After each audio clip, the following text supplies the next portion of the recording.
Today is Monday. I have already turned in my ballot for voting this general election.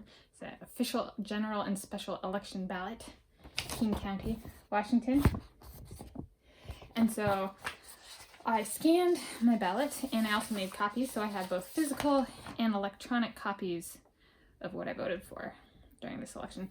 And so I'm going to break down my ballot and go through different videos for covering different things that I voted for. This is not saying you should vote for it. This is just me recounting what I voted for.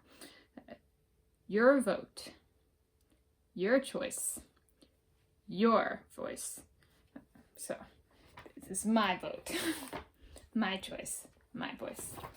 So I'm just going to go through 5 different things today. So I'm going to start at the state level. Referendum measure. So Referendum Measure number 90. I guess you can already see what I voted for by doing that. Spoiler alert. Okay, the legislature passed, so this is Referendum Measure number 90. The legislature passed Engrossed Substitute Senate Bill 5395 concerning comprehensive sexual health education. This bill would require school districts to adopt or develop, consistent with state standards, comprehensive, age-appropriate sexual health education as defined for all students, and excuse students if their parents request. Should this bill be approved or rejected? I voted rejected. So I've actually been through this. So the change that this referendum is making is right now schools have a choice as to whether to adopt or develop the sexual health education. And so I went to a school where we were required to have this. It was a public school system, the Shoreline School District. And so, which is just like north of Seattle, Washington State, King County. And so I went through it and it was super depressing.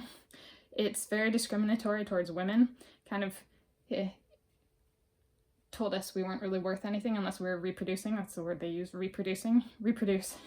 You've contributed all you're ever going to contribute in your life. I'm one of those people who do not want kids. No kids for me.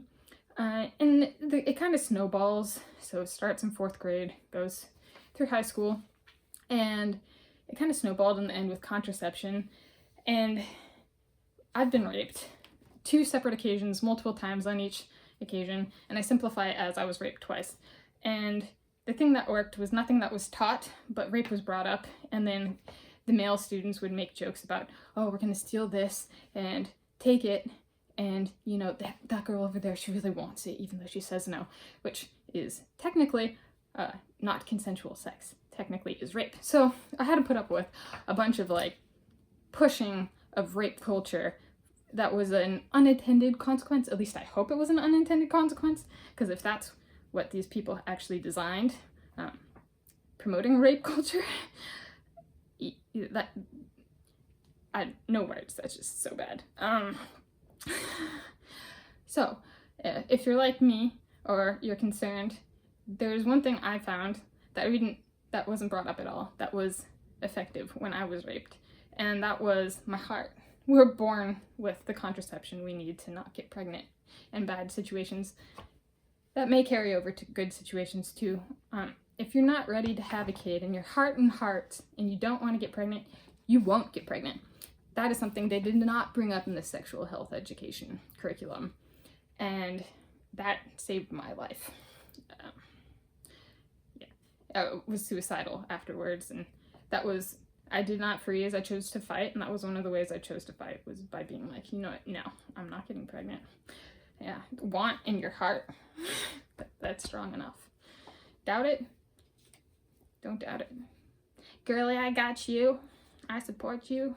Whatever bad thing happens, let's hope it doesn't happen. Yeah. This sexual health education is also discriminatory based on ethnicity and religion. So different religions have different practices, and what I went through was not consistent with any religion. When you try to make it a curriculum average, you end up describing no one. So it's not really effective. And so that was one thing. I talked with my family. So different ethnicities have different practices as well, cultural practices. as to how to inform their young ones about sexual health. And this is also very discriminatory towards family, because the education I got, 7 minutes that I got from my parents, were far more effective than the multiple years going through this curriculum. So I voted rejected. A lot of reasoning for that one. All right, on to advisory votes. Advisory vote number 32. Engrossed substitute Senate Bill 5323. The legislature imposed, without a vote of the people, a retail sales tax on pass-through charges retail establishments collect for specified carry-out bags, costing $32 million US dollars in its first 10 years for government spending. This tax increase should be repealed or maintained. I voted repealed. At some point, the government needs to become more creative than just taxing things. And yeah, I'm not really for negative reinforcement, which that tax is. Advisory vote number 32, substitute Senate Bill 5628. The legislature imposed, without a vote of the people, a tax on heavy equipment rentals to consumers by heavy equipment rental property dealers, costing $103 million US dollars in its first 10 years for government spending. This tax increase should be repealed or maintained. I voted repealed. I was thinking back, what experience do I have in this arena? Well, I drove a 12-person passenger van for when I was teaching geology, a course, proper terminology, a course, each day is a class, in geology at the University of California, Berkeley. And so it's my heavy equipment experience. It was a different state. And we rented that 12-passenger van, and that's heavy duty equipment. And I would hate to think of this tax inhibiting public education, because eventually it causes the rental to be so expensive that we can no longer take our students out in the field. Like, we're talking geology, earth, rocks. They need to go out in the field to see these things, so it's not just on paper. It's most effective learning has been found, and I have found, to be in the field, outdoors. And so I would hate to see taxes like this actually lower the standard and lower the quality of education by taking learning opportunities away. So I voted repealed. Advisory vote number 34, Engrossed substitute Senate Bill 6492. The legislature increased, without a vote of the people, the business and occupation tax rate for certain businesses while reducing certain surcharges, costing got my numbers mixed up, costing $843 million US dollars in its first 10 years for government spending. This tax increase should be repealed or maintained. I voted repealed.